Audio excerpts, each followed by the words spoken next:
Chris, I want to talk about the story we did this morning. Normally, we're used to FBI agents and prosecutors looking at witnesses or bad guys or defendants who might have obstructed justice. But in this case, Kash Patel is looking at the very real possibility that people who are on the FBI's payroll might have been obstructing their own department or the Justice Department's investigations of people like Hillary Clinton. When you see that and you see like someone who had a job like you at the highest levels of the FBI was writing a memo of concern about what he witnessed, doesn't feel like the FBI it should be.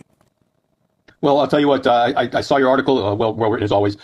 Randy Coleman was a colleague of mine, and you'll see that writing those types of memos is a regular practice, and you'll do them for investigative updates, status checks, and just general reports during operations. And you'll also see entries like Mr. Coleman put in there, where he was concerned about how a matter was being handled at the highest levels of the FBI. And like Mr. Coleman, I also reported into the deputy director's office. So what you find in that instance is, Randy was concerned that the deputy was not moving this forward in a way that was proper or that was warranted given the gravity of the situation. And I'll tell you this, and from my experience, when you write these kind of memos, you have to look at a couple of factors: is what did you know, when did you know it, who did you tell, and what was your role? And I think that's what Randy was trying to clarify on this matter, so that when people looked back on it, you could see properly what was happening in a chronological fashion. Yeah.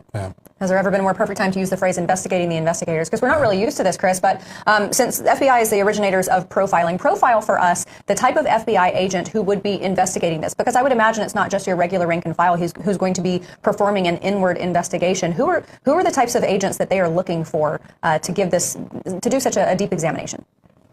Well, initially what you're going to find is a group of people from the FBI's inspection division.